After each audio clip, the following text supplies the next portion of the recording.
Ethan Walsh had everything: wealth, status, a perfect engagement to a woman his family adored. But when he walked into that hospital ballroom and saw her, the nurse with the calm eyes and quiet strength, his carefully constructed life began to crack. What he didn't know was that she wasn't just his ex-girlfriend from 6 years ago. She was the mother of his children. 2 5-year-old twins who looked exactly like him, raised in silence while he climbed the corporate ladder and planned a wedding to the wrong woman. His mother had turned Naomi away when she was pregnant and desperate, protecting the family name at any cost. Now the truth was out. His engagement was shattered, and Ethan faced an impossible choice: walk away again like he did before, or fight for the family he never knew he had. Subscribe and comment below if you believe in second chances, because this story is about to prove that some love stories don't end. They just wait for the right moment to come back around. The hospital ballroom glowed with soft amber light. Crystal chandeliers hung from the ceiling like frozen waterfalls. Round tables draped in cream linen filled the room, each topped with white roses and flickering candles. Ethan Walsh stood near the front, his charcoal suit perfectly tailored, his dark hair swept back with just enough product to look effortless. He held a champagne flute, but hadn't taken a sip. "Ladies and gentlemen," the event coordinator called out, tapping her clipboard. "We'll run through the toast sequence one more time before the caterers arrive." Ethan nodded. His fiancée, Claire Benson, squeezed his arm and smiled up at him. Her blonde hair cascaded in perfect waves over her shoulders. Her engagement ring caught the light, 3 carats, emerald cut, exactly what her mother had suggested. "You're going to be wonderful," Claire whispered. He tried to smile back. He was good at smiling when he needed to, good at saying the right things, good at being Ethan Walsh, successful businessman, devoted fiancé, future son-in-law to one of the city's most respected families. The coordinator clapped her hands. "Ethan, whenever you're ready." He stepped forward, clearing his throat. The small crowd of family and wedding party members turned toward him. His mother beamed from the front row. His father gave a subtle nod of approval. "Thank you all for being here tonight," Ethan began. His voice carried easily across the room. "Claire and I wanted to rehearse in this beautiful space because—" The double doors at the back of the ballroom swung open. A woman in navy blue scrubs walked in, her steps quick and purposeful. She carried a medical tablet against her chest. Her hair was pulled back in a simple ponytail, and her brown skin seemed to absorb the golden light rather than reflect it. She moved with the kind of quiet efficiency that comes from years of hospital work. Ethan's words died in his throat. The woman, Naomi, didn't look at him. She approached one of the side tables where an elderly man sat in a wheelchair. She knelt beside him, speaking softly, checking something on her tablet. The man nodded and pointed toward the hallway. "Ethan?" Claire touched his elbow. "Are you okay?" He couldn't answer. His heart hammered against his ribs. 6 years. It had been 6 years since he'd seen Naomi Lewis. 6 years since he'd walked away from her in a campus parking lot, unable to meet her eyes as he said the words his parents had coached him to say. "It's not going to work out. We're too different. I'm sorry. He forced himself to look at Claire. "I'm fine. Sorry. Where was I?" "You were talking about why we chose this space," the coordinator prompted, but he couldn't focus. Naomi was helping the elderly man into his wheelchair, adjusting the footrests with gentle hands. She smiled at something he said, and Ethan felt a sharp pang in his chest. That smile. He used to make her smile like that. "Ethan, darling." His mother's voice held a note of concern. He shook his head, trying to clear it. "Right. Yes. This space is special to us because—" Naomi stood and turned toward the exit. For one brief second, her eyes swept across the room. They landed on him. Her expression didn't change. No shock, no anger, no recognition. Just a blank, professional mask. Then she looked away and continued pushing the wheelchair toward the doors. "Because Claire's father is being treated here," Ethan continued, his voice sounding hollow even to himself. "And the staff has been extraordinary. We wanted to celebrate in a place that means so much to our family." Polite applause. Claire kissed his cheek. The coordinator made notes on her clipboard, but Ethan barely heard any of it. His mind was stuck on Naomi's face, on the careful blankness of her expression, on the way she'd looked right through him as if he were a stranger. The rehearsal continued. They practiced the processional, the seating arrangements, the timing for the cake cutting. Ethan went through the motions, saying the right things, standing in the right places, but his attention kept drifting to the doors where Naomi had disappeared. "I need some air," he said, when they finally broke for dinner. The caterers are about to serve, Claire said. Can it wait? Just 5 minutes. He didn't wait for her response. He walked out of the ballroom and into the hospital corridor. The sterile smell of antiseptic and floor cleaner replaced the roses and champagne. Fluorescent lights hummed overhead. A nurse passed him without a glance. He wandered, not sure what he was looking for. Maybe he'd imagined it. Maybe stress was making him see things. Maybe. He turned a corner and froze. Naomi sat on a bench near the pediatric wing, her tablet beside her. But she wasn't alone. 2 children sat with her, a boy and a girl, maybe 5 years old. The boy wore a blue shirt with a dinosaur on it. The girl had her hair in 2 puffballs tied with yellow ribbons. They were eating apple slices from a container, talking over each other in that excited way children do. Ethan's breath caught. The boy looked up, laughing at something his sister said. His eyes, dark and bright and full of mischief, were identical to Ethan's own. The same slightly upturned shape, the same way one eyebrow lifted higher than the other when he smiled. The girl had Naomi's nose, but her chin, the set of her jaw, the way she tilted her head, they were his. He knew it with absolute certainty. His knees went weak. Naomi's head snapped up. Their eyes met. This time she couldn't hide it. The color drained from her face. She stood quickly, positioning herself between him and the children. "Mummy," the little girl said. "What's wrong?" "Nothing, baby." Naomi's voice was steady, but her hands trembled as she gathered the apple container. "We need to go." "But you said we could play in the garden," the boy protested.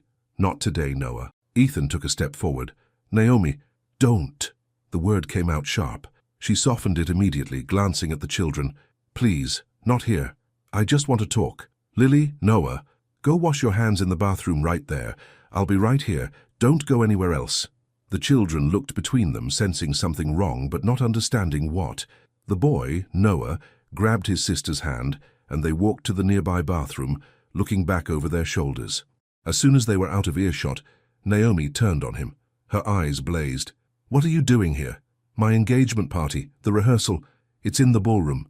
"I know, I saw." "Are they—" He couldn't finish the sentence. "Go back to your party, Ethan." "Are they mine?" The silence stretched between them like a wire pulled too tight. Naomi's jaw clenched. She looked away, toward the bathroom where the children had disappeared. "You have no right to ask me that. Naomi, please. I need to know." "Why?" "So you can walk away again." Her voice cracked just slightly. She took a breath and straightened her shoulders. "Go back to your fiancé. Forget you saw us." "I can't do that." "Yes, you can. You're very good at it." The words hit like a slap. He deserved them. He knew he deserved them, but still, "I was wrong," he said. "I was young and stupid, and I let my parents—" "I don't want to hear this." She glanced at the bathroom again. The children would be back any second. "We're done here." "Are they mine?" he asked again, more firmly this time. Naomi met his eyes. For a long moment, she didn't answer. Then, almost imperceptibly, she nodded. The world tilted. "I have twins," he whispered. "I have children." "No." Her voice went hard. "I have children. You have a party to get back to." "Naomi?" "Mommy!" Noah ran out of the bathroom, his hands dripping water. "Lily splashed me." "Did not." Lily appeared behind him, giggling. Naomi wiped Noah's hands with a tissue from her pocket, her movements automatic, maternal. She didn't look at Ethan again. "Come on, babies. Time to go home. Can we get ice cream?" Lily asked. "Maybe tomorrow." She took their hands and started walking. Ethan stood frozen, watching them leave. The children chattered away, unaware their entire world, and his, had just shifted on its axis. At the end of the hallway, Naomi stopped. She looked back at him, her expression unreadable from that distance. Then she and the twins disappeared around the corner. Ethan stood there for a long time, staring at the empty hallway. His hands shook, his mind raced. 5-year-old twins, his children he'd never known existed. "There you are." Claire's voice made him jump. She walked toward him, concern etched on her face. "Everyone's asking for you. Are you feeling sick? You look pale." "I'm fine," he lied. "Just needed a minute." "Well, come on, Daddy's about to give a toast, and you know how he gets when people aren't paying attention." She linked her arm through his and led him back toward the ballroom. He let her, moving on autopilot. The rehearsal dinner passed in a blur. He smiled and nodded and thanked people for coming. He raised his glass and laughed at jokes he didn't hear.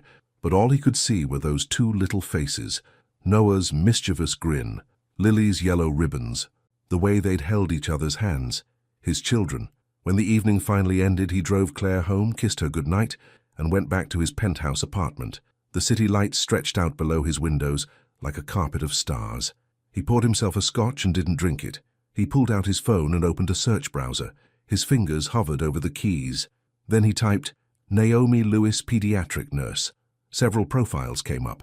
He found her on the hospital's staff directory. Her photo was professional, kind. Her credentials listed below. RN, BSN, 5 years at Children's Mercy Hospital, specialization in pediatric oncology. She'd done well. She'd built a life without him. His phone buzzed. A text from Claire. Tonight was perfect. Can't wait for the real thing. Love you. He stared at the message for a long time.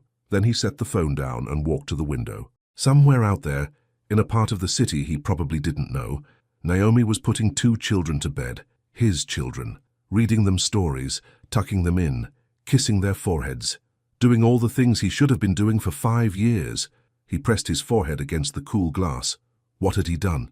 The next morning, Ethan cancelled his 9 o'clock meeting, then his 11 o'clock. By noon, his assistant knocked on his office door with concern in her eyes. Mr. Walsh, are you feeling all right? You've never missed a board review before. I'm fine, Rachel, just need to handle something personal. Is it about the wedding? Do you need me to contact the planner? No, thank you. I just need some time. She left, clearly unconvinced. Ethan sat at his desk, staring at the skyline. His mind wouldn't stop replaying yesterday. The twins' faces, Naomi's anger, the way she'd positioned herself between him and the children like a shield. He'd hurt her, badly.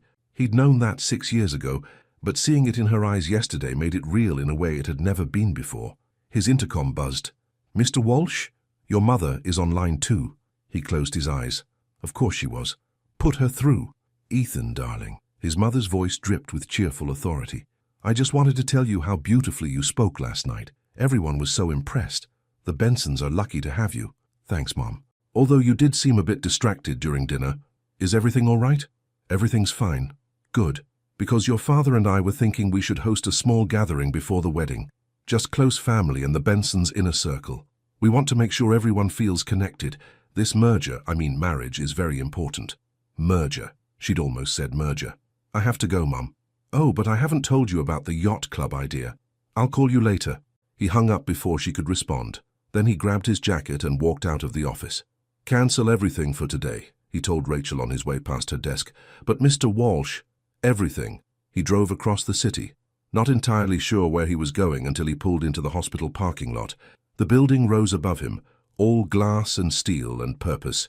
He sat in his car for 10 minutes, gripping the steering wheel. What was he doing? Naomi had made it clear she didn't want him around.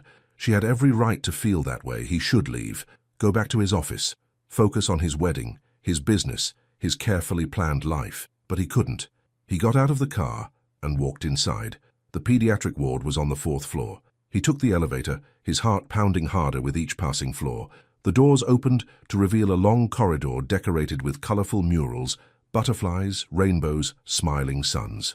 A nurse pushed a cart past him. Somewhere a child laughed. He found the nurse's station and asked for Naomi Lewis. The young nurse at the desk looked him up and down. Are you family? No, it's personal. She's with a patient right now. You can wait in the family lounge down the hall. He thanked her and found the lounge, a small room with worn couches, a TV playing cartoons on mute, and a coffee maker that had seen better days. He sat down and waited. 20 minutes passed. 30. He checked his phone 3 times, resisting the urge to leave. Then Naomi walked in. She stopped in the doorway when she saw him. Her scrubs were different today, light blue with tiny teddy bears printed on them. She looked tired. There were shadows under her eyes. How did you find me? She asked. Hospital directory. Of course. She didn't come closer. You need to leave. Please, just give me 5 minutes. I'm working. I know. I'm sorry. But this can't wait. He stood up, keeping his distance. I need to know about them. About Noah and Lily. She flinched at the sound of their names from his mouth. Her hands curled into fists at her sides. What do you want to know? Her voice was flat, emotionless, professional. Their birthdays? August 7th? Their favorite colors? Noah likes blue, Lily likes yellow. Their favorite food? Mac and cheese? There. Now you know. You can go. Naomi, what did you expect, Ethan? Her composure cracked. That I'd come find you? That I'd show up at your fancy office with 2 babies and beg you to care? No, I tried to tell you. Her voice shook now, after you ended things. I called you 14 times. I sent emails. I even went to your parents' house. His stomach dropped. What? Your mother answered the door. She told me you'd made your choice, and I needed to respect it. She said if I contacted you again, she'd consider it harassment. Naomi's eyes glistened, but no tears fell. So I stopped trying. I never knew, I swear, I never... It doesn't matter now. It matters to me. He took a step toward her. She took a step back. He stopped. I made a terrible mistake. I was weak and selfish, and I let my parents control me. But I want to make it right. You can't. Let me try, please.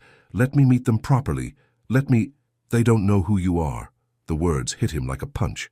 What? They know they have a father somewhere. But I never told them about you specifically. I never showed them pictures or said your name. I didn't want them to feel rejected by someone who didn't even know they existed. Tell them now. Are you insane? She shook her head. You're getting married in 3 weeks. You think I'm going to let you walk into their lives just to leave again when reality sets in? I won't leave. You did before. I'm different now. Prove it. She crossed her arms. But not with my kids as your test subjects. If you want to be in their lives, you need to figure out yours first. I know. He ran a hand through his hair. You're right. I know you're right. But I can't just walk away. Not now. Not after seeing them. Naomi stared at him for a long moment. Something shifted in her expression. Not quite softness, but maybe the smallest crack in her armor. They deserve a father, she said quietly. They've always deserved that. But they also deserve stability, consistency. Not some part-time parent who shows up when it's convenient and disappears when it's hard. I want to be there, really be there. Then start by being honest with your fiancé. The words hung between them. Ethan's jaw tightened. I will. When? Soon. That's not good enough. Naomi, I have to get back to work. She turned toward the door. Wait. He pulled out his wallet and found a business card. He wrote his personal cell number on the back. Please, when you're ready. If you're ever ready, call me. Let me meet them properly. Let me try. She looked at the card but didn't take it. Why should I trust you? Because they're my children too. And I've already missed 5 years. I don't want to miss any more. Her hand trembled slightly as she reached for the card. She took it without looking at him and slipped it into her pocket. I'm not making any promises, she said. And if you hurt them, if you come into their lives and then leave, I will never forgive you. I understand. She nodded once and left. Ethan stood alone in the family lounge, his heart hammering. He'd done it. He'd asked. Now all he could do was wait. And hope. 2 days passed with no word. Ethan went through the motions of his life. Board meetings, wedding planning calls, dinners with Claire and her parents. But his mind was always elsewhere. Claire noticed. You've been distant, she said over dinner at her parents' house. Her father, Mr. Benson, sat at the head of the table, recovering well from his recent health scare. Is it work stress? Something like that. You can talk to me, you know. He wanted to. He tried to form the words. But how did you tell your fiancé that you just discovered you had 2 children with another woman? How did you explain that the life you'd been building together was built on a foundation he'd been running from for 6 years? I know, he said instead. I'm sorry. I'll be better. She squeezed his hand and smiled, but the smile didn't quite reach her eyes. That night, lying in bed, Ethan's phone buzzed. An unknown number. His heart leaped. This is Naomi. If you're still interested in meeting them, you can come by on Sunday afternoon, 2 p.m. I'll text you the address. But we need to talk first before they know who you are. He read the message 3 times. His hands shook as he typed back, Thank you. I'll be there. Sunday felt like it would never come. Ethan counted down the hours, then the minutes. He bought gifts, a toy race car for Noah, a bracelet with little charms for Lily. Then he worried they were too much, or not enough, or inappropriate for kids he didn't know. He changed his shirt 4 times before leaving. Naomi's address led him to a modest apartment complex on the edge of town. The buildings were older but well-maintained, with small balconies and flower boxes in the windows. Children's chalk drawings decorated the sidewalk. A cat watched him from a windowsill. He climbed the stairs to the 2nd floor, found apartment 2B and knocked. Naomi opened the door. She wore jeans and a simple purple sweater. Her hair was down, falling past her shoulders in soft curls. She looked younger somehow, less guarded. Come in, she said. The apartment was small but warm. Toys were scattered across the living room floor. Building blocks, stuffed animals, picture books. Children's artwork covered the refrigerator. A worn couch sat against one wall, a blanket draped over its arm. This was home. Real home. Not the sterile perfection of his penthouse. "They're at my neighbor's right now," Naomi said. "We need to talk before they come back." "Okay." She gestured to the couch. He sat. She chose the chair across from him, maintaining distance. "I need to know what you want," she said without preamble. "Not vague promises. Specifics. Are you planning to tell your fiancé? Are you going to introduce them to your family? What happens when the media finds out? Because they will find out. You're not exactly unknown." He'd thought about all of this. He'd thought about little else. "I'm going to tell Claire," he said. "I should have told her already." "Why haven't you?" "Because I'm a coward." The honesty seemed to surprise her. She leaned back slightly. "At least you admit it. I want to be in their lives. I want to know them. I want them to know me. I don't care about the media or what people think. I care about them. What about your family? They'll have to accept it. Will they?" Naomi's voice held skepticism. "Because your mother made it very clear 6 years ago that I wasn't good enough for you. What makes you think she'll feel differently now? I'm not 24 anymore. I don't need their approval. But you want it." He couldn't deny that. "Maybe, but they're not the priority. Noah and Lily are." Naomi studied him for a long moment. "They ask about their father sometimes. Not often, but enough. I always told them the truth, that he didn't know about them, and someday maybe they'd meet him. But I never made promises I couldn't keep. What do they know about me, about us? Nothing. I wanted them to form their own opinions when the time was right. Is now the right time? I don't know." She rubbed her temples. "But I'm tired of lying, and they deserve the truth." "So do you," Ethan said quietly. "I'm sorry for everything, for leaving, for not fighting harder, for listening to my parents instead of my heart." Naomi's eyes glistened. She looked away. "I don't want your apologies. I want your commitment. If we do this, if I let you into their world, you can't leave. You can't decide it's too hard or too complicated and just disappear. I won't. Promise me." "I promise." She stood and walked to the window. Outside, children played in the courtyard. She watched them for a moment before speaking again. "We'll start slow. Today you're just Mommy's friend. You'll meet them. We'll see how it goes. If it goes well, we'll talk about next steps." "Okay. And Ethan?" She turned to face him. "They're the most important thing in my life. They're sweet and smart and funny and kind. They've never asked for anything but love. Don't make me regret this." "You won't, I swear." She nodded slowly. Then she picked up her phone and sent a text. A minute later, there was a knock at the door. Naomi opened it. 2 small figures burst through, all energy and noise and laughter. "Mommy, Mrs. Patterson let us help bake cookies. Did you save me one?" "Maybe," Lily giggled. Then both children noticed Ethan. They stopped, suddenly shy. "Who's that?" Noah asked. Naomi crouched down to their level. "This is my friend Ethan. Remember I told you someone special was coming to visit?" Lily peeked around Naomi's leg. "Hi." "Hi," Ethan said, his voice thick. "It's really nice to meet you both." Noah stepped forward, braver than his sister. "Do you like dinosaurs?" "I do, actually. I have 17 dinosaurs. Want to see?" "I'd love to." Noah grabbed his hand, small fingers wrapping around his larger ones, and pulled him toward a corner where plastic dinosaurs stood in various states of battle and glory. Lily followed, her curiosity overcoming her shyness. Naomi watched from the doorway, her arms crossed, her expression unreadable, and Ethan, surrounded by toys and laughter and 2 children who had his eyes and her smile, felt something shift deep in his chest. This was what he'd been missing. This was what he'd thrown away. But maybe, just maybe, it wasn't too late to get it back. Noah handed Ethan a green T-Rex with half its tail missing. "This one's the king. He protects everyone." "That's a very important job," Ethan said, turning the dinosaur over in his hands. His throat felt tight. "Yeah, but sometimes he gets tired.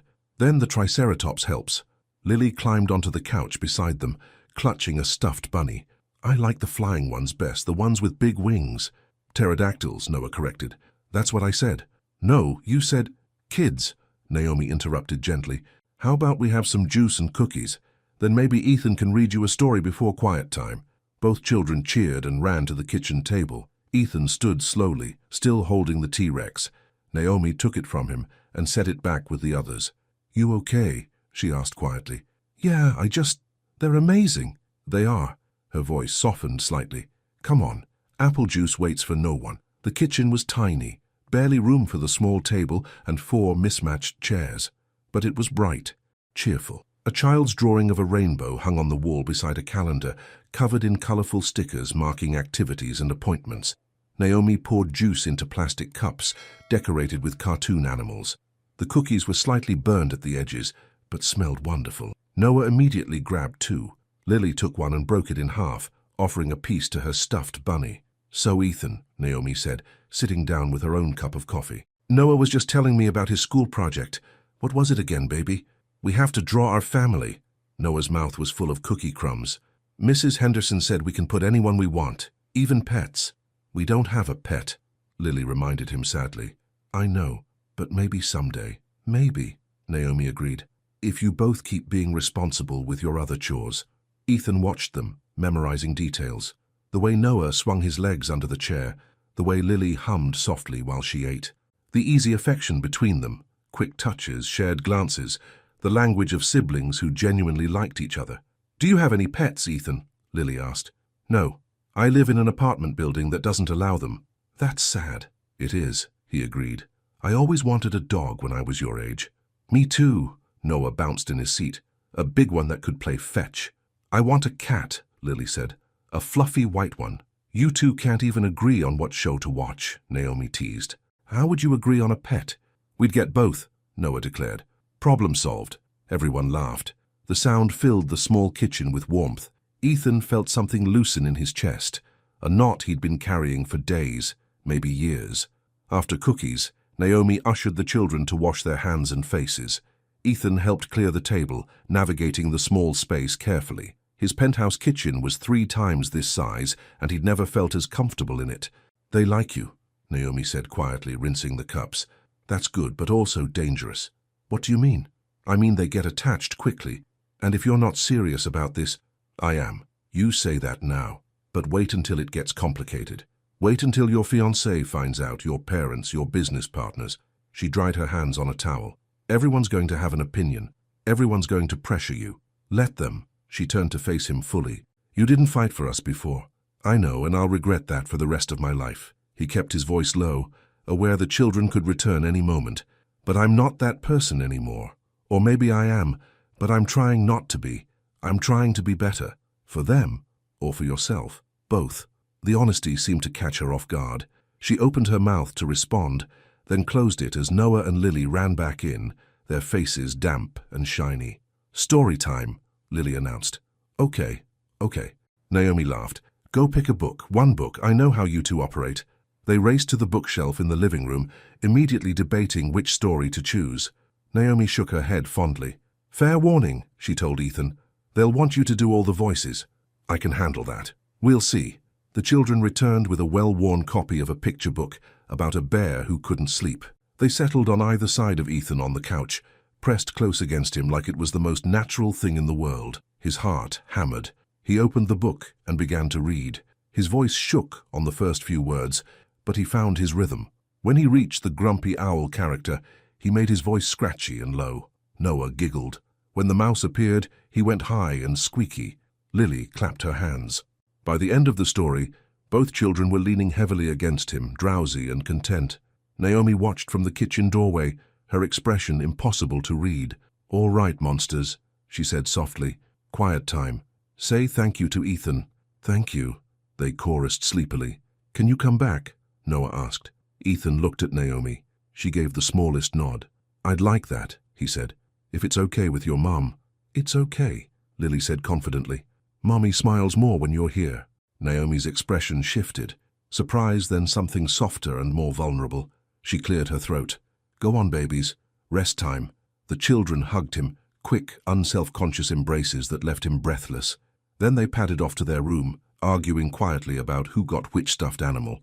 Ethan stood, suddenly awkward in the silence they left behind. "I should go," he said. "Yeah." Naomi walked him to the door. "Thank you for coming, for being patient with them. Thank you for letting me." He pulled out the gifts he'd brought, still wrapped. "I almost forgot. These are for them, if that's okay." She took the packages carefully. "You didn't have to." "I wanted to." They stood in the doorway, neither quite ready to end the moment. Finally, Naomi spoke. "I meant what I said. They're already attached to you. After just one visit. Is that bad?" "I don't know yet." She studied his face. "But Ethan," If you're going to do this, really do this, you need to figure out the rest of your life soon. I know. Do you? Because right now you're living two separate lives, and that's not sustainable. She was right. He knew she was right. I'll talk to Claire, he said. This week. And your family? Them too. Okay. She started to close the door, then paused. They asked me to draw them a picture of their family once, for that same school project Noah mentioned. I drew the three of us. Just us. They asked why there wasn't a daddy in the picture. What did you tell them?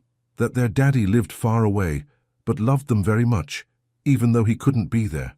Her eyes met his. I hope I wasn't lying. The door closed softly. Ethan stood in the hallway for a long moment. Then he walked down the stairs, got in his car and drove. Not home. Not to his office. He drove to the beach, parked, and walked down to the water. The sun was setting, painting the sky in shades of orange and pink. Waves crashed against the shore in steady rhythm. He pulled out his phone and stared at it for 5 full minutes before finding the courage to call. Ethan. Hi, darling. Claire's voice was cheerful. How was your Sunday? I missed you at brunch with Mother. Claire, we need to talk. Oh, no. Those are never good words. She laughed, but it sounded forced. What's wrong? Can you come over? To my place? Now? Please. A pause. You're scaring me. I know. I'm sorry, but this can't wait. Okay, I'll be there in 30 minutes. He drove back to his penthouse and paced. 30 minutes felt like 30 hours. When she knocked, he jumped. Claire stood in his doorway in a pale pink dress. Her hair perfect, her smile uncertain. What's going on? He let her in. She set her purse on the entry table and turned to face him, arms crossed defensively. Just tell me, she said. Is it another woman? Yes. No. It's complicated. Her face went pale. How long? It's not like that. It's not. We're not together. We haven't been together for 6 years. Then why? Because I have children with her. The words landed like a bomb. Claire's mouth opened, closed. She sat down heavily on the couch. What? I didn't know. I swear I didn't know until a few days ago. At the rehearsal. She works at the hospital. I saw her, and then I saw them and... He was talking too fast. He forced himself to slow down. Her name is Naomi. We dated in college. My parents didn't approve. I ended things. I didn't know she was pregnant. How old? 5 twins, a boy and a girl. Claire's hands trembled.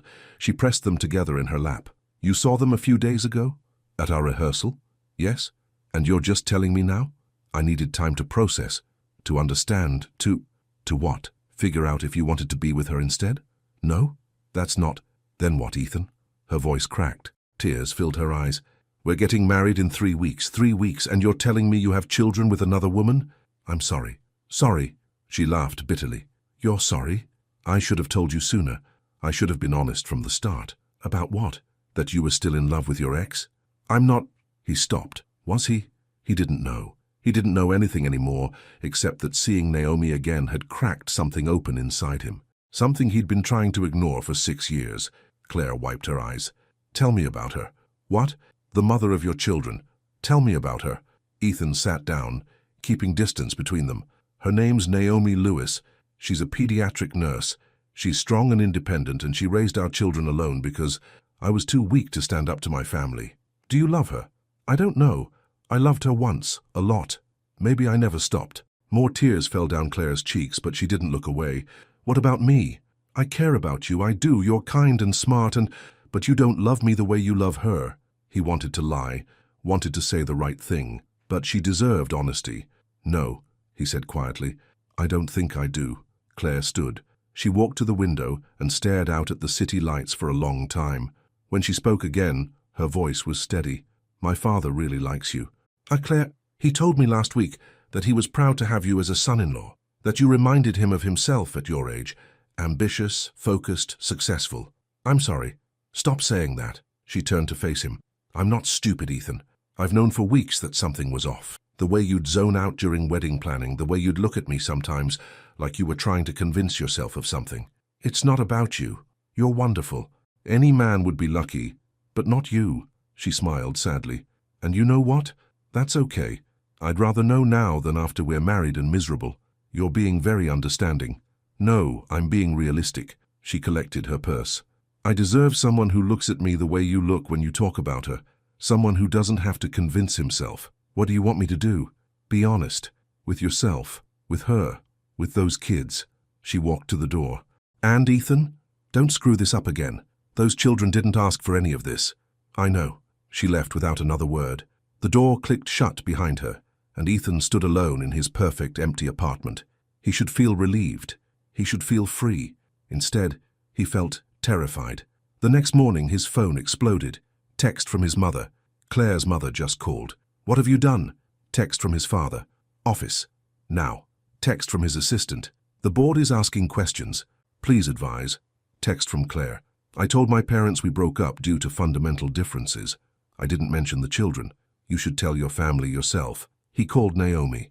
She answered on the third ring. "Hello? It's Ethan. I told Claire. We broke up." Silence.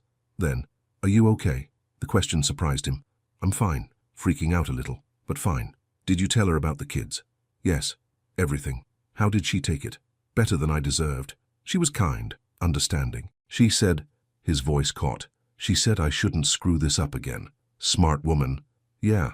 He ran a hand through his hair. "My family knows now. Well, they know the engagement is off. They don't know why yet. They're going to freak out when they find out. Probably. I'm sorry you're going through this. Don't be. This is my fault, all of it." He paused. "Can I see them again, the twins?" "When?" "Soon. This week. I just need to see them." He heard her breathe on the other end of the line. "Wednesday, after my shift, 6 o'clock, we can have dinner." "Thank you." "Ethan, whatever happens with your family, whatever pressure they put on you, don't let it affect the kids. They can't lose you twice." "They won't." He hung up and immediately called his father. The meeting at his father's office was exactly as brutal as expected. His mother was there too, sitting ramrod straight on the leather couch, her face a mask of controlled fury. "Explain," his father said without preamble. Ethan told them, all of it. His mother's face went through a dozen emotions: shock, anger, disbelief, and finally something that looked almost like fear. "That woman," she said when he finished, "the one from college. Her name is Naomi. I told her to stay away from you." "I know. She told me." Ethan's voice went hard. "She was pregnant, Mom. She tried to tell me, and you turned her away. She was trying to trap you. She was trying to tell me I was going to be a father." His father held up a hand. "This is a disaster. The Benson family will be furious. Your reputation—" "I don't care about my reputation." "You should. You have a business to run, investors to answer to. I have children to answer to." Ethan stood. "I missed 5 years of their lives because I was too weak to stand up to you. I'm not doing that anymore." His mother's voice went cold. "If you pursue this, if you bring that woman and those children into our world, there will be consequences." "What kind of consequences?" "Social ones, professional ones. We've worked very hard to build this family's name. We won't let you destroy it." "Then I guess you'll have to be disappointed." He walked to the door. "They're my kids. I'm going to be their father. You can either accept that or not. Your choice." He left before they could respond. His hands shook as he drove back to his office. His assistant took one look at his face and brought him coffee without asking. "Bad meeting?" she asked gently. "You could say that. If you need anything—" "Thanks, Rachel. I just need some time." He closed his office door and sat at his desk. Outside his window, the city hummed with life, people going about their days, unaware that his was falling apart and rebuilding simultaneously. His phone buzzed. A text from an unknown number. "This is Dr. Rachel Hayes, Naomi's friend. She gave me your number. I just wanted to say be good to her and those kids. They deserve the world." He texted back, "I know. I'm trying." The response came quickly. "Trying isn't enough. Do." She was right. They were all right. He pulled up his calendar and started cancelling meetings, started rearranging priorities, started, for the first time in years, building his life around something other than work and expectations. He started building it around family. Wednesday evening, Ethan arrived at Naomi's apartment with groceries. She'd texted earlier, asking if he minded if they cooked together instead of ordering food. He'd agreed immediately, then panicked about what to bring. She opened the door in jeans and an old college sweatshirt, her hair pulled back in a messy bun. No makeup, just her. She looked beautiful. "You brought half the store," she said, eyeing his bags. "I didn't know what you needed. Apparently everything." But she smiled as she said it. The twins ran to greet him, chattering about their day at school. Noah had lost a tooth. Lily had learned a new song. They both wanted to show him their room. "After dinner," Naomi said firmly. "Right now, you can help set the table." They groaned but obeyed. Ethan found himself in the kitchen with Naomi, chopping vegetables while she seasoned chicken. It felt domestic, normal, like something they'd done 1,000 times before. "How did it go with your family?" she asked quietly. "About as well as expected. My mother threatened social and professional consequences if I pursue this." Naomi's hands stilled. "Are you reconsidering?" "No, but I want you to know what we might face. The media might find out, people will talk. My family won't make this easy. I've lived through people talking before." Her voice was steady. "I raised 2 kids alone while gossips whispered about the single black nurse with no ring and no baby daddy. I survived. We survived. You shouldn't have had to." "No, but I did, and it made me stronger." She looked at him. "The question is whether you're strong enough now." "I want to be." "Then be." Dinner was chaotic and wonderful. The kids talked over each other, told terrible jokes, and got more food on their faces than in their mouths. Naomi corrected them gently, laughed at their stories, and shot Ethan looks that said, "Welcome to my world." He loved every second of it. After dinner, he helped with dishes while Naomi supervised bath time. When the twins emerged in their pajamas, Noah's had spaceships, Lily's had unicorns. They demanded he read another story. "Just one," Naomi warned. "It's a school night." They chose a book about a lost puppy finding his way home. Ethan read with all the voices, making them giggle. When he finished, Lily yawned widely. "Time for bed, monsters," Naomi said. "But we want to show Ethan our room," Noah protested. "Tomorrow," she promised. "If he comes back tomorrow." Both children turned to him with hopeful eyes. "Will you?" Ethan looked at Naomi. She gave a small nod. "If your mom says it's okay, I'd love to." "Yay!" They hugged him goodnight, those quick, fierce hugs that children give when they mean it. Then Naomi herded them off to bed. Ethan cleaned up the living room, putting toys back in their bins, straightening the couch cushions. When Naomi returned, she looked tired but content. "They're asleep," she said. "Finally. They're amazing." "They are, even when they're driving me crazy." She sat on the couch, gesturing for him to join her. "Thank you for coming, for helping, for just being here. I want to be here. I know. I'm starting to believe that." She pulled her legs up under her. "But Ethan, we need to talk about logistics. If you're serious about this, about being in their lives, we need a plan." "Okay. First, we need to tell them who you are. They're already getting attached, but they don't understand why. They need to know." His heart hammered. "When?" "Soon. This weekend, maybe. We'll sit them down together and explain it in a way they can understand. What if they don't want me as their father? They're 5. They've been asking about their father since they could talk. Trust me, they want you." She paused. "The question is, what kind of father you're going to be? Weekend visits? Co-parenting? What role do you want?" "All of it. I want to be there for school events and doctor's appointments and bedtime stories. I want to be a real father. That's not part-time work." "I know. It means changing your life, your schedule, your priorities." "I'm ready to do that." She studied him carefully. "What about your business, your family, your reputation?" "I'll figure it out." "That's not a plan. Then help me make one." He turned to face her fully. "I know I don't deserve your help. I know I messed up 6 years ago. But I'm here now, and I want to make this work, not just for them, for us, all of us. There is no us, Ethan, there's them, that's what matters." "I know. But Naomi..." He stopped, not sure how to say what he was feeling. "Seeing you again. Being here. It feels like coming home." Her expression softened, then hardened again. "Don't confuse nostalgia with reality." "I'm not. You don't know that yet. Right now everything's new and emotional. But wait until it's 3 a.m. and one of them is sick and throwing up. Wait until you're exhausted from work and they still need help with homework. Wait until the excitement wears off and it's just life." "I want that too." She shook her head. "You think you do. I know I do." They sat in silence for a moment. Finally, Naomi stood. "It's late, you should go." He didn't want to, but he stood anyway. She walked him to the door. "Same time tomorrow?" he asked. "Yeah, but Ethan, don't make promises you can't keep. Not to me, and especially not to them." "I won't." She nodded and closed the door softly. Ethan stood in the hallway, hearing the sounds of life behind other doors. Televisions, conversations, laughter, real life. Messy and complicated and beautiful. He wanted that. He was going to fight for that, even if it cost him everything else. The rest of the week passed in a blur. Ethan reorganized his entire life. He delegated projects at work, pushed meetings to early mornings or lunch hours, and blocked off his evenings. His assistant noticed immediately. "Should I be concerned?" Rachel asked on Friday. reviewing his new schedule. No, just making some changes. These changes have to do with why you called off the wedding. He looked up at her. Rachel had been with him for 3 years. She was efficient, discreet, and perceptive. Too perceptive. Yes, he admitted. Good changes? I hope so. She smiled. Then I'll make it work. Thursday evening, he returned to Naomi's apartment. They made spaghetti together while the twins did homework at the kitchen table. Noah struggled with his math worksheet. Lily drew elaborate pictures in the margins of her spelling list. Focus, baby, Naomi said gently, pointing to the words. But I'm making it pretty. Make it pretty after you practice your words. Friday, he brought pizza and they watched a movie, some animated thing about talking cars. He sat on the couch with a twin on either side, their small bodies warm against his. Halfway through, Lily fell asleep with her head on his shoulder. He didn't move for the rest of the film. Saturday morning, Naomi called him early. Today's the day, she said without preamble. If you're ready, we tell them this afternoon. His stomach dropped. I'm ready.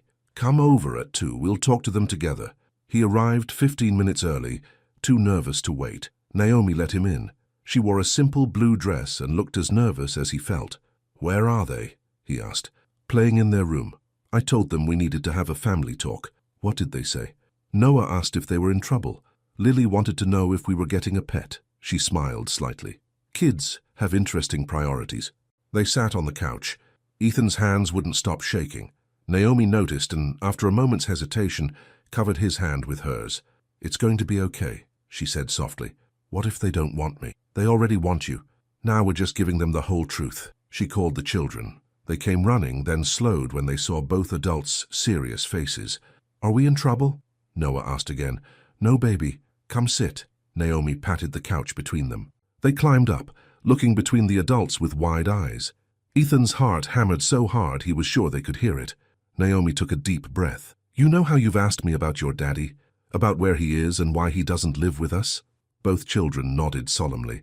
Well, remember I told you that your daddy didn't know about you? That we lost touch before you were born? Yeah, Lily said. You said maybe someday we'd meet him. That's right. And that someday is today. She looked at Ethan, then back at the twins. Ethan is your daddy. Silence. Both children stared at him. Noah's mouth fell open. Lily's eyes went huge. Really? Noah whispered. Really, Naomi confirmed. He didn't know about you until last week when he saw us at the hospital. But as soon as he found out, he wanted to meet you. And he's been coming here to spend time with you because, well, because you're his children. And he loves you. Ethan's throat closed. He couldn't speak. Lily turned to him slowly. You're our daddy? He managed to nod. Yes. Why didn't you come before? The question cut like a knife. Naomi squeezed his hand, encouraging him. I didn't know about you, he said, his voice rough. Your mom and I stopped seeing each other before she knew you were coming. If I'd known, I would have been here from the very beginning, I promise.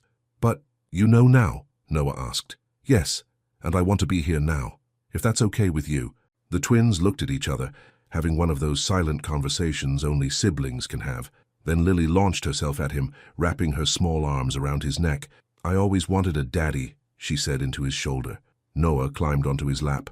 Me too. Ethan's arms came around them, and he buried his face in their hair.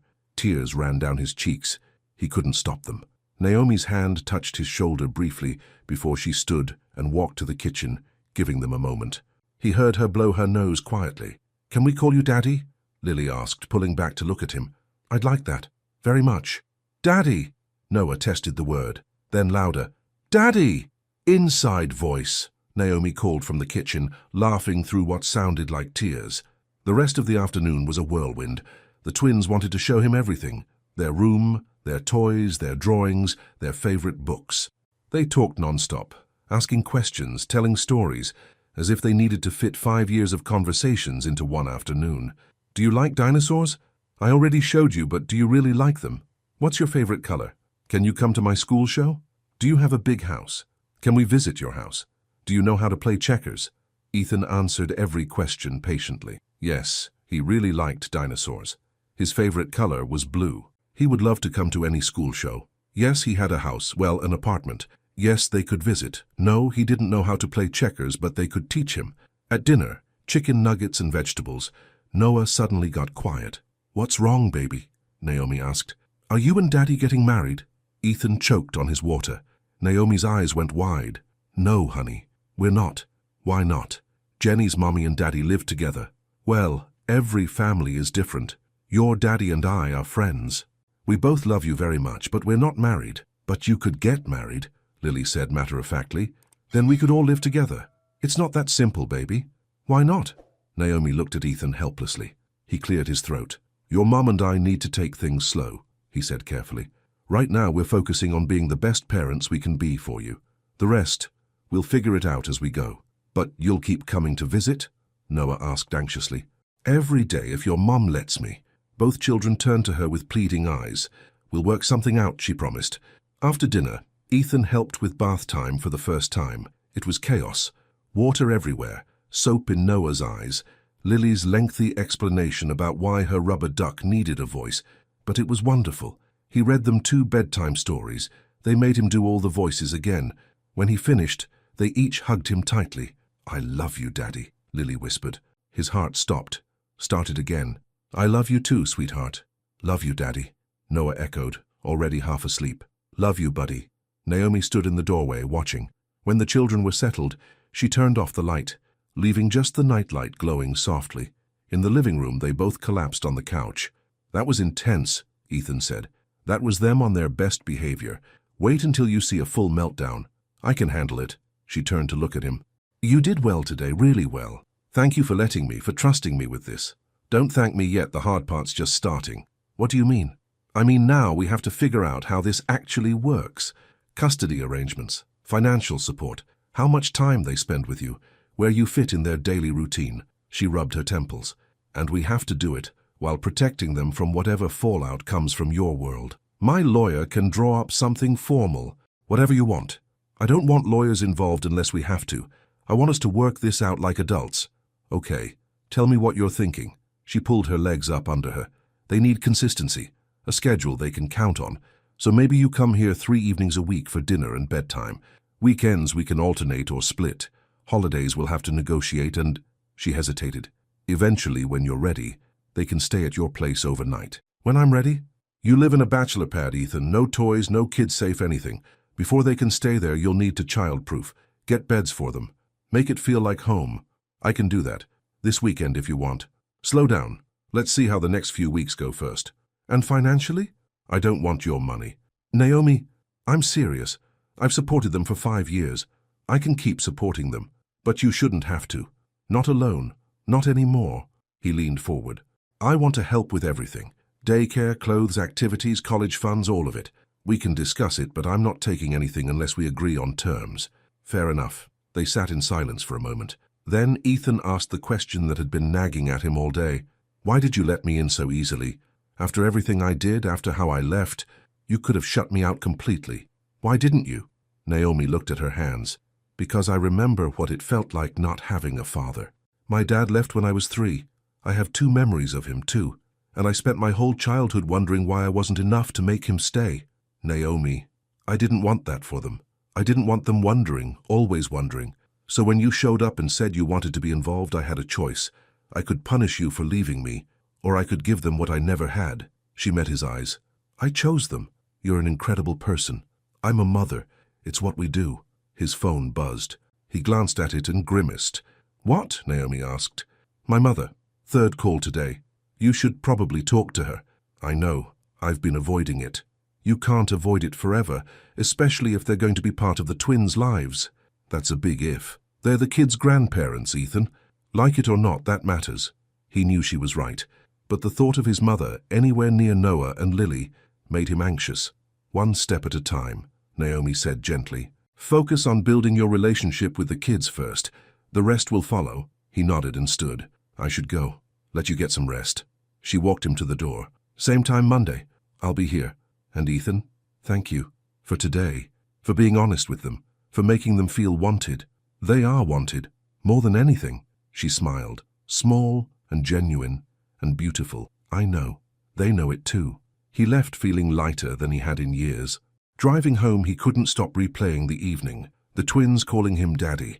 Their easy affection. The way Lily had fallen asleep during the story. Noah's questions about dinosaurs. This was real. This was his life now, and he wasn't going to mess it up. Sunday morning he called his mother back. "Finally," she said coldly. "I was beginning to think you'd disowned us. I've been busy." "Too busy for your family?" "I have a different family to think about now, Mom." Silence. "Then I want to meet them." That surprised him. "What?" "The children, I want to meet them." "Why?" "Because they're my grandchildren, apparently. And despite your poor decisions, I'm not going to pretend they don't exist." It wasn't warm or welcoming, but it was something. "I need to talk to Naomi first," he said. "Of course, the mother. I assume she's told them I'm a monster. She doesn't know what you did. I haven't told her about you turning her away." "Why not?" "Because she has enough to deal with without more reasons to hate my family." His mother was quiet for a moment. "I thought I was protecting you." "From what?" "From love, from responsibility, from making a mistake that would cost you everything. It turns out walking away cost me more." Another long silence. Then softer. "Your father and I can come to lunch next Sunday. Somewhere public, nothing too formal. I'll ask Naomi." "Ethan, I may not have handled things perfectly 6 years ago, but those children are family and family matters." "Yeah, Mum, it does." He hung up and immediately texted Naomi, "My parents want to meet the twins. Sunday lunch, public place.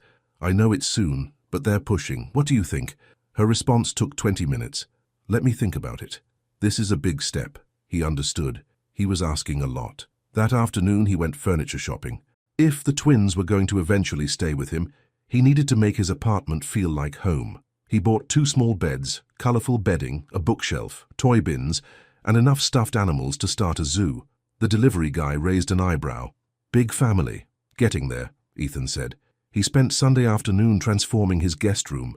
Blue walls for Noah, a yellow accent wall for Lily, glow-in-the-dark stars on the ceiling, pictures of dinosaurs and unicorns. He built the beds himself, only cursing twice when he put pieces on backward. When he stepped back to look at it, something tight in his chest loosened. This was real. This room proved it. Monday evening, he showed up at Naomi's with takeout from their favorite Thai place. At least it used to be their favorite. He wasn't sure if she still liked it. She opened the door and smiled. "You remembered. You said it was your favorite. 6 years ago. Is it still?" "Yeah, it is."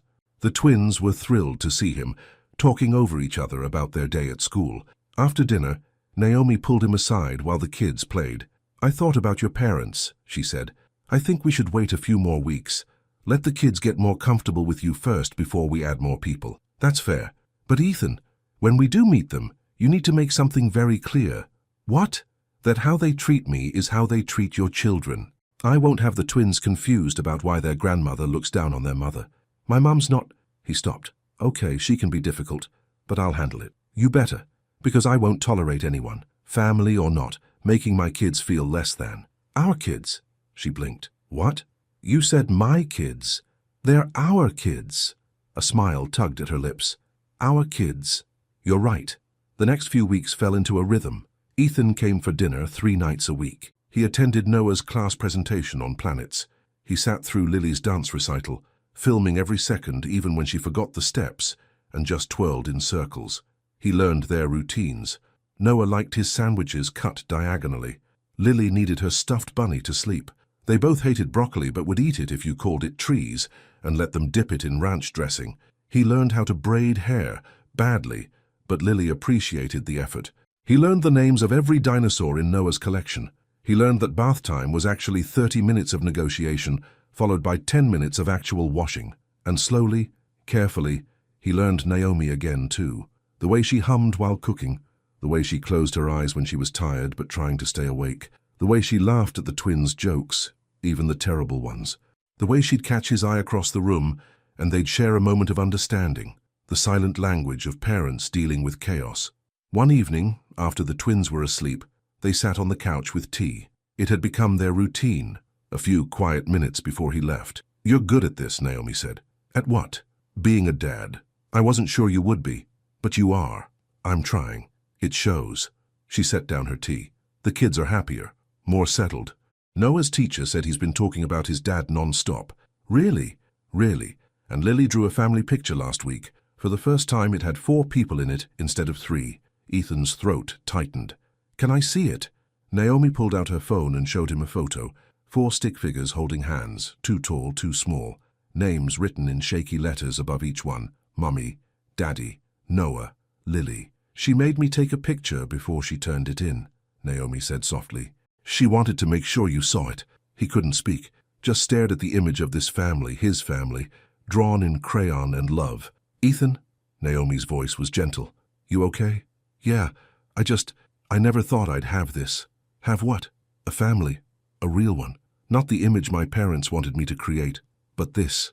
Kids who love me, who draw pictures of me, who call me daddy. They do love you. I love them too. So much it scares me. That's how you know you're doing it right. The fear means you care. They sat in comfortable silence. Then Naomi spoke again. My friend Rachel, Dr. Hayes, she wants to meet you.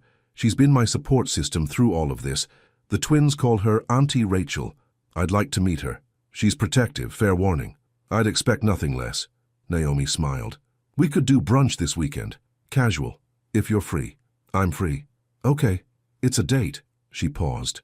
Not a date. Just, a plan. I know what you meant. But something shifted in the air between them, an awareness that hadn't been there before. Or maybe it had always been there, just buried under hurt and time. Ethan stood. I should go. Yeah. She walked him to the door. See you Wednesday? Wouldn't miss it. He was halfway down the hall when she called his name. He turned. Thank you, she said, for not giving up, for fighting for them. Thank you for letting me. He drove home thinking about that family portrait. 4 stick figures holding hands. Something so simple, so profound.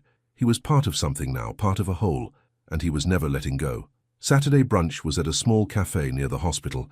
Dr. Rachel Hayes was already there when Ethan arrived, a tall black woman with natural hair and sharp, intelligent eyes. She stood when he approached.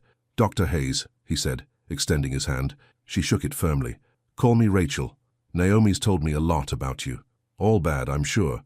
Not all. She gestured to the seat, but enough to make me protective. Naomi arrived minutes later with the twins. They ran to Ethan immediately, hugging his legs. Rachel watched with interest.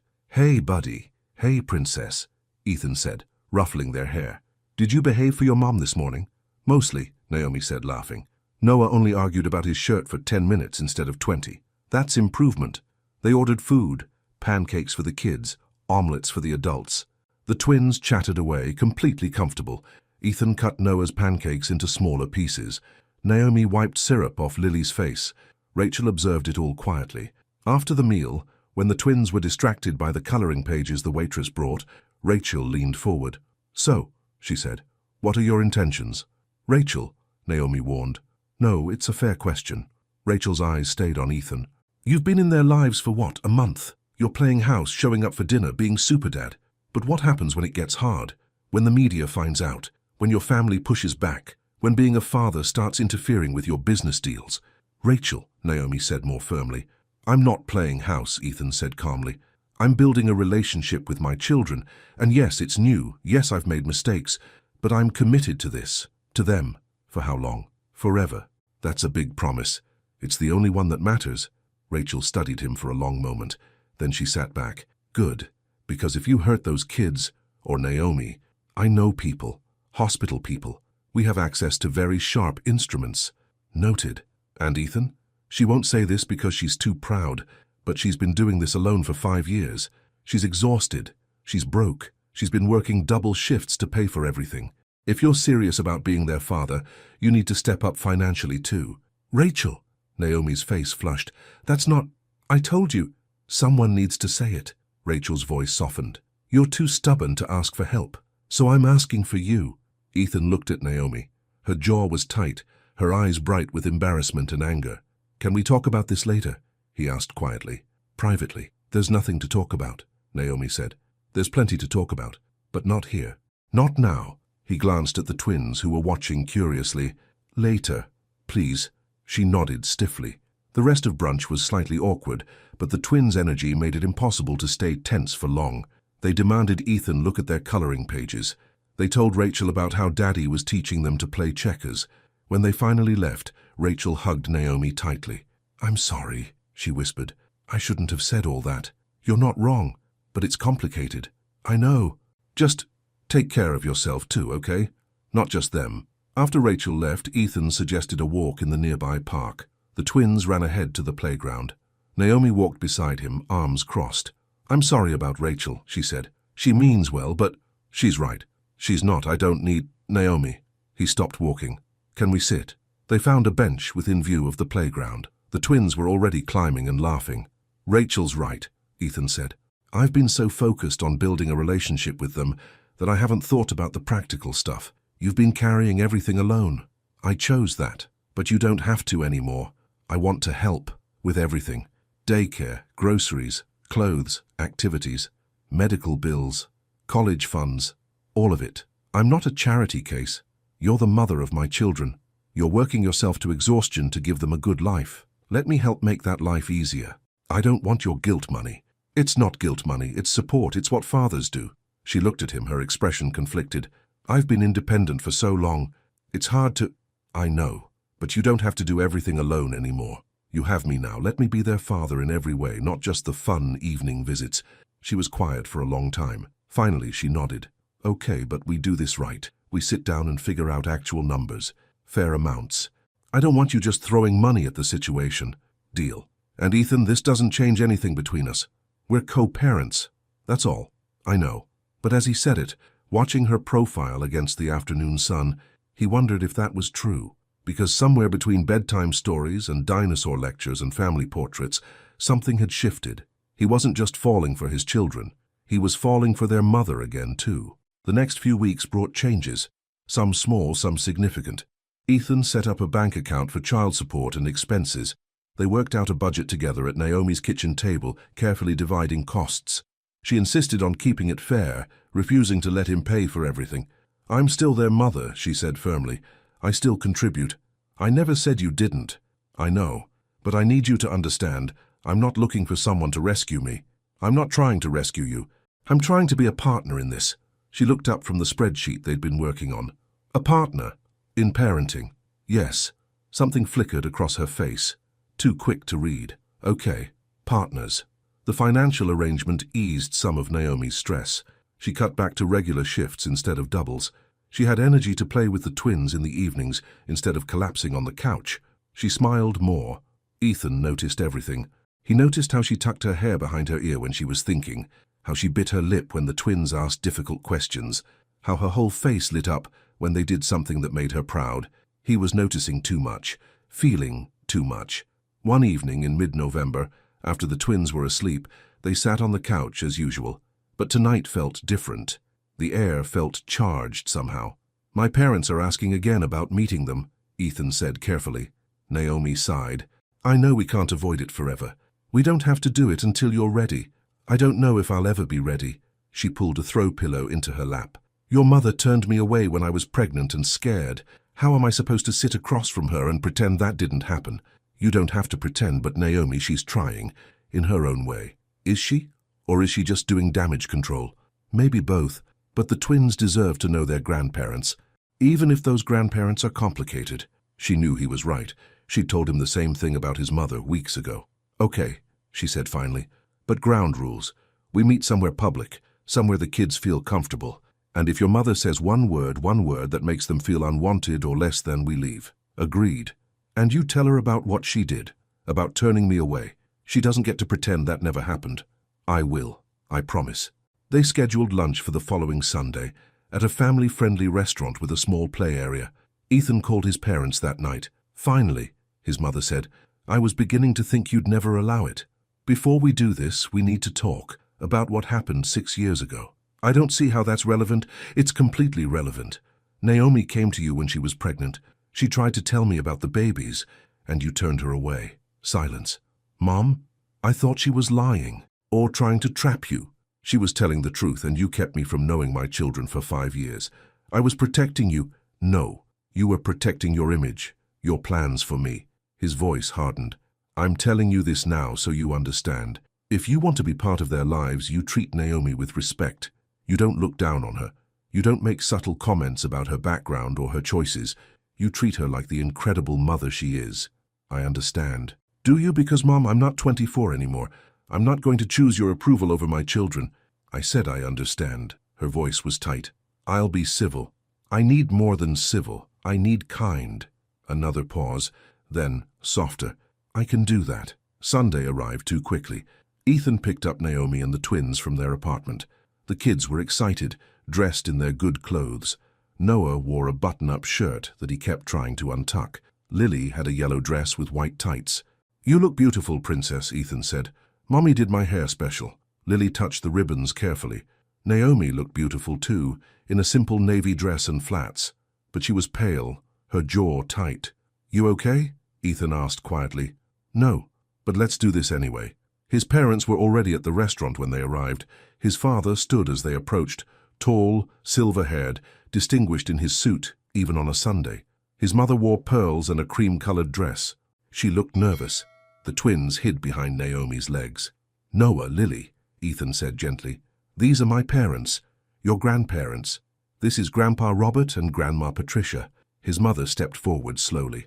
"Hello. It's so nice to finally meet you both." The twins stared at her silently. "They're shy at first," Naomi said quietly. "Of course." His mother crouched down to their level, stiffly, unused to children. "I've heard so much about you both." "Your father tells me you like dinosaurs, Noah." Noah nodded but didn't speak. "And Lily, you like to dance?" Another small nod. Patricia looked helpless. Ethan's father cleared his throat.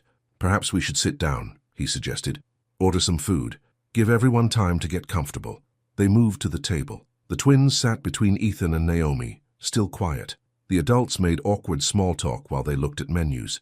"So, Naomi," Patricia said, her voice carefully polite. "Ethan tells us you're a nurse?" "Yes, pediatric oncology. That must be difficult work." "It is, but rewarding. And you've raised these children alone for 5 years." It wasn't quite a question. Naomi's spine straightened. "Yes. That's very admirable." The words sounded sincere, but something in the tone made Ethan tense. Naomi heard it too. Her hand tightened on her water glass. "Naomi's an incredible mother," Ethan said firmly. "The twins are healthy, happy, and thriving because of her." "I'm sure," Patricia said, but her eyes lingered on Naomi's simple dress, her lack of jewelry, the small worn purse she'd set beside her chair. Ethan saw his mother's assessment and his jaw clenched. Before he could say anything, Lily spoke up. "Mommy works really hard," she said, her small voice fierce. "She takes care of sick kids and makes them feel better. And she makes the best mac and cheese," Noah added. "And she reads us stories every night, even when she's tired." Naomi's eyes went bright. She touched both their heads gently. Patricia's expression softened, genuinely this time. "She sounds like a wonderful mother." The server arrived to take their orders. The tension eased slightly. Noah asked his grandfather about his job. Lily showed her grandmother the drawing she'd brought in her backpack. Slowly, carefully, the meal progressed. Ethan's father was better with children than expected, asking questions about school and listening to their rambling answers. Patricia tried, though her discomfort showed. After the main course, the twins went to play in the nearby play area, still visible from the table but far enough away for adult conversation. "They're delightful children," Robert said. "Thank you," Naomi replied. Patricia set down her fork. "I owe you an apology." Naomi's eyes widened. So did Ethan's. "6 years ago you came to our home," Patricia continued. "You tried to tell us to tell Ethan that you were pregnant, and I sent you away." "Mom," Ethan said quietly. "No, let me finish." She looked directly at Naomi. "I thought you were lying. I thought you were trying to take advantage of our son. I was wrong, and because of my mistake, Ethan missed the first 5 years of his children's lives. You raised them alone when you shouldn't have had to. I'm sorry." Naomi sat very still. "Why should I believe you're sorry now?" "Because I've met them. Those children are clearly Ethan's. More than that, they're clearly loved and well-raised. You did that, alone, because I was too prejudiced and too protective to give you the benefit of the doubt." "Prejudiced," Naomi repeated softly. Patricia's cheeks colored. "Yes, I judged you based on things that had nothing to do with your character, your race, your background, your economic status.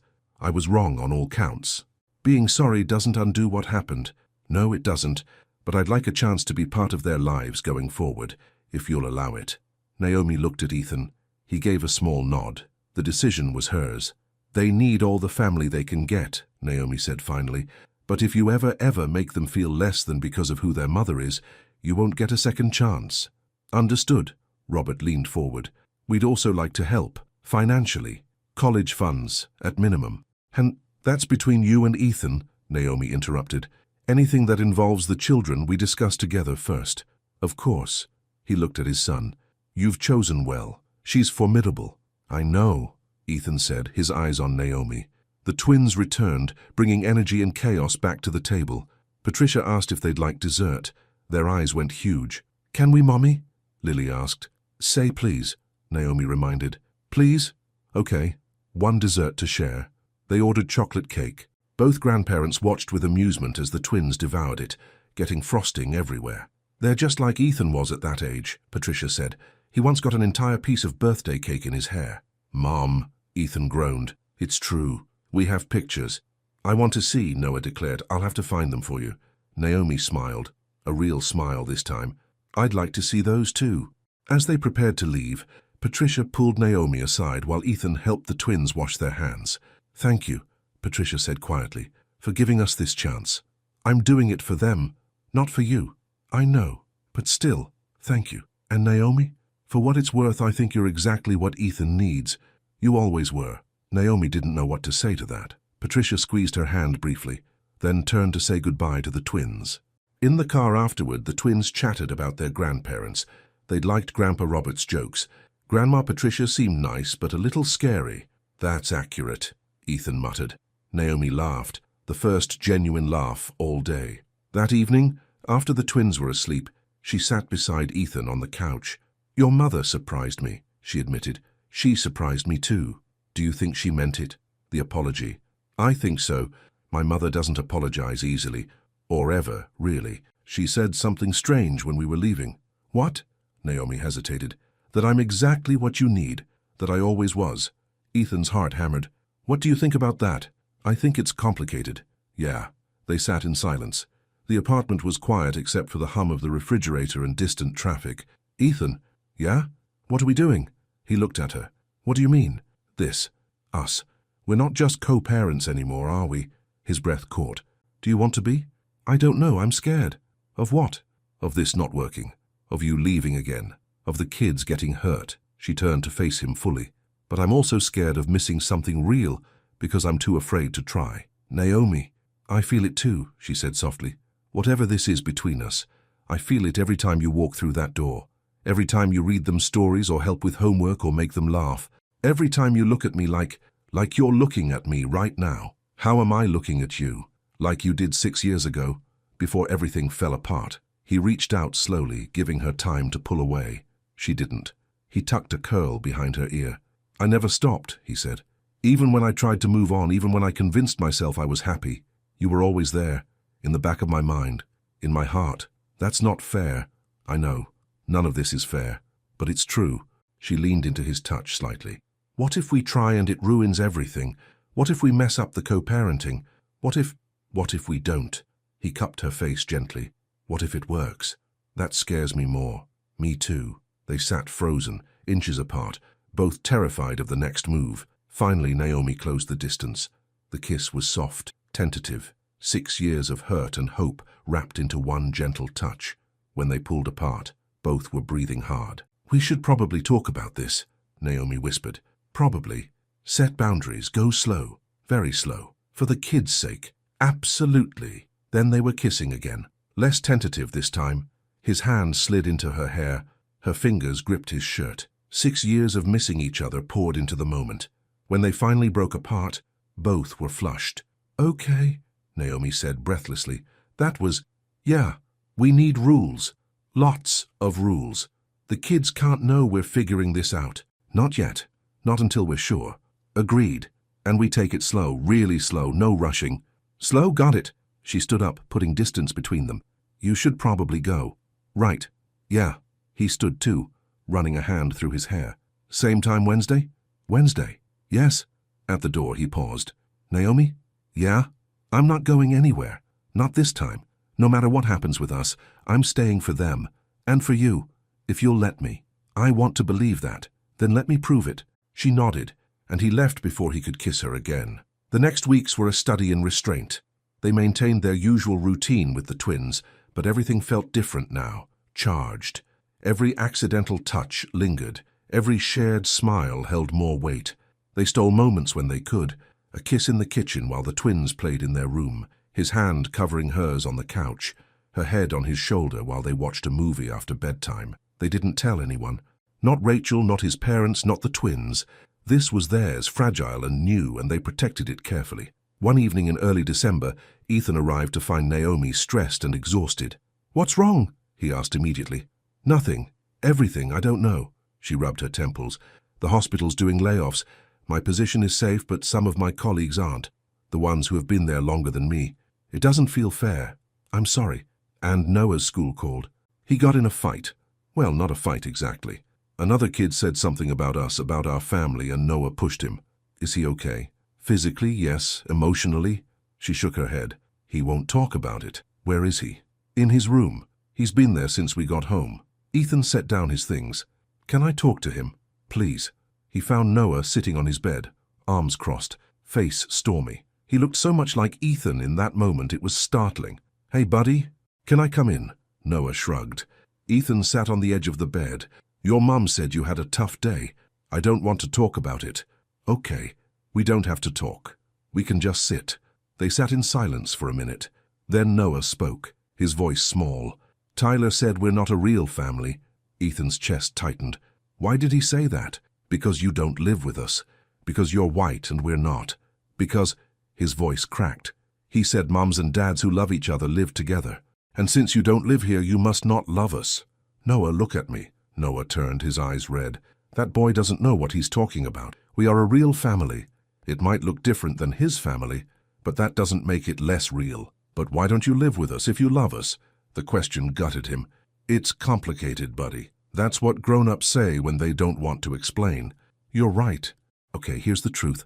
I love you and your sister more than anything in the world, and I love your mom too. But your mom and I are figuring some things out, grown-up things. And while we figure them out, I want to make sure you guys feel safe and happy. We'd be happy if you lived here. Would you?" "Yeah. Then we'd be like other families." "But we're not like other families. We're like our family, and that's okay." Noah considered this. "Tyler also said—" He stopped. "What?" "That black kids and white kids shouldn't be in the same family." Fury flashed through Ethan, hot and sharp. He took a breath, forcing it down. "Noah, listen to me very carefully. You and Lily are half of your mom and half of me. That makes you perfect exactly as you are. Anyone who tells you different is wrong, and you know what?" "What?" "Some people are going to say mean things. People who don't understand or who are scared of things that are different. But you don't have to believe them. You just have to believe in yourself and in this family. What if they keep saying stuff? Then you tell a teacher, you tell your mom, you tell me, and we'll handle it together. But buddy, you can't push people. I know you are defending our family, and I'm proud of you for that. But we use words, not hands. Even when they're being mean, especially when they're being mean, because we're better than that."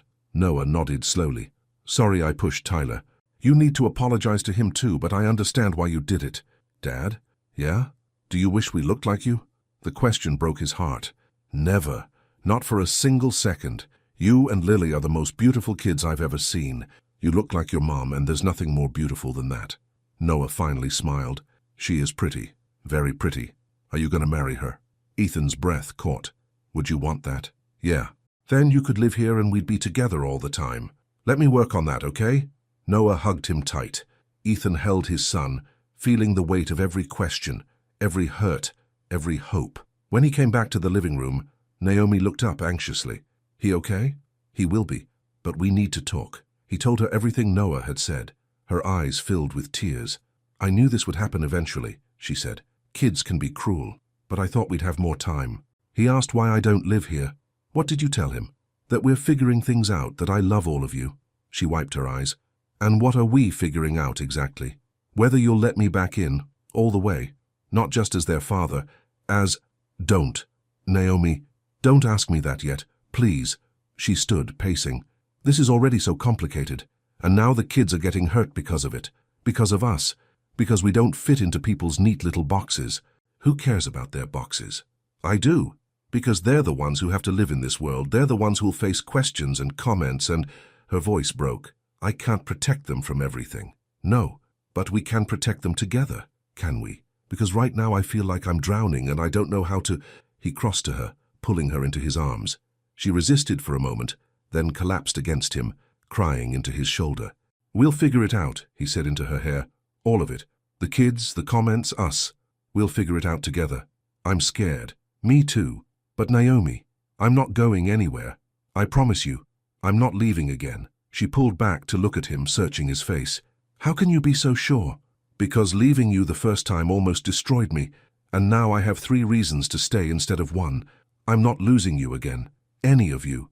Ethan, I love you. The words came out raw, honest. I loved you 6 years ago. I love you now. I'll love you for the rest of my life. And I know it's complicated and messy and scary, but that doesn't make it less true. She stared at him, tears streaming down her face. You can't just say that. Why not? Because it changes everything. Good. Everything needs to change. You don't understand. If we do this, if we really try, and it fails, the kids lose everything. They lose the family they just got. I can't risk that for them. Then we don't fail. It's not that simple. Yes, it is. He cupped her face, thumbs wiping away tears. We love each other. We love our kids. We build from there. I'm terrified. So am I.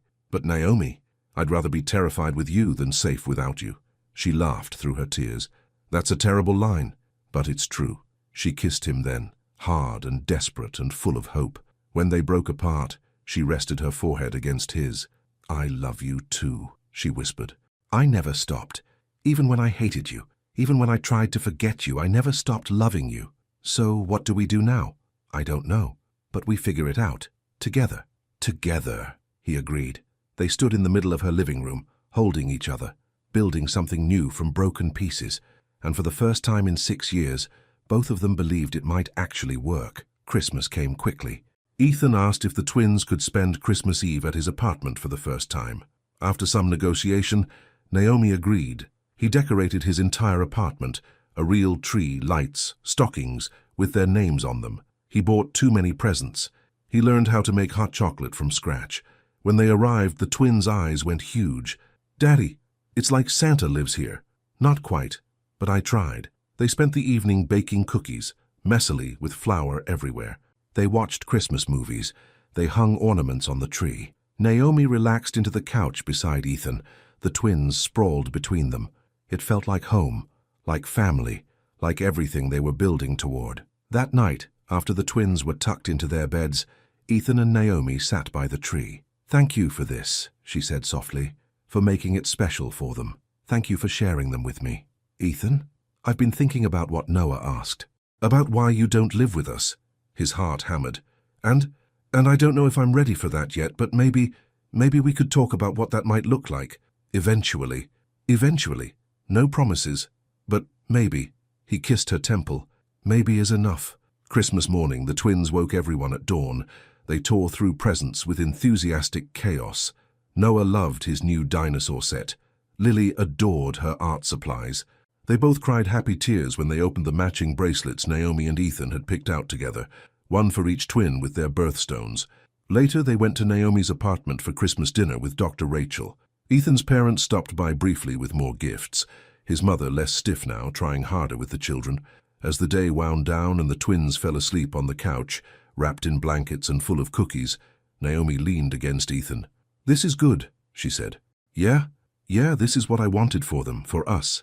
Me too. It's not perfect. We still have things to figure out. But Ethan, I think we're going to be okay. I know we will. She turned her face up to his. Merry Christmas. Merry Christmas, Naomi. They kissed softly, carefully, aware of sleeping children and watching friends. But it was enough, more than enough, because they had time now. Time to build, time to grow, time to become the family they were always meant to be. And as snow began to fall outside the window, covering the city in white, Ethan held his family close and knew, finally, truly knew, that he was exactly where he belonged, home. 6 months later, the moving truck pulled up on a Saturday morning in June. Ethan had sold his penthouse and bought a house, a real house with a yard and 4 bedrooms and a kitchen big enough for family dinners. The twins ran through the empty rooms, their voices echoing. This one's mine, Lily claimed. No fair, I saw it first, Noah argued. You can each pick your own room, Naomi called. Plenty of space for everyone. Ethan found her in the master bedroom, looking out at the backyard. He wrapped his arms around her waist from behind. Having second thoughts, he asked. About moving in together? No, about dealing with your snoring every night? Maybe. He laughed. I don't snore. You absolutely snore. Then why are you here? She turned in his arms. Because I love you. Because the kids love you. Because this, she gestured around, this is what we've been building toward. No regrets? Not one. They kissed. Sweet and familiar. 6 months of dating, of slowly merging their lives, of family dinners and weekend trips and late-night conversations. 6 months of proving to each other and to themselves that this was real. Last week, Ethan had proposed properly. Nothing fancy. Just the 4 of them at the beach, the twins helping him present the ring. Naomi had cried. The twins had cheered. She'd said yes. Now they were here, starting the next chapter. "Mommy, Daddy, come see!" Noah's voice rang out. They found both twins in the backyard, staring at a tree with wide eyes. "Can we build a treehouse?" Lily asked. "Please," Noah added. "A big one?" Ethan looked at Naomi. She shrugged, smiling. "We'll see," Ethan said. "But maybe, if you both help." "We will. We promise." They ran off to explore more, leaving the adults alone in the summer sunshine. "A treehouse," Naomi said. "You know that's a commitment, right? You're going to be up in that tree every weekend for months. Worth it. You're going to fall, probably. And I'll have to nurse you back to health. I'm counting on it." She laughed and kissed him again. "I love you, Ethan Walsh." "I love you too, Naomi Lewis. Soon to be Walsh. We'll see about that. I might keep my name. Lewis Walsh? Maybe. We'll figure it out. We're good at that now," he said, "figuring things out together." "We are." The moving truck honked. Boxes needed unpacking. Furniture needed assembling. Life needed living. But for now, they stood in their backyard, their home, watching their children play, building something beautiful from second chances and hard-won trust, building a family that looked different than anyone expected, but felt exactly right. The sun climbed higher. The twins laughed, and Naomi and Ethan held hands ready for whatever came next, because they had each other now. They had their children. They had home. And sometimes, when love circles back, it brings everything you lost and everything you needed all at once. The journey had been long and painful and complicated, but standing here in this moment, surrounded by laughter and love and possibility, both of them knew one simple truth. It had been worth it. Every tear, every fight, every moment of doubt, all of it had led here to home, to family, to love that finally, truly, came full circle. And the end.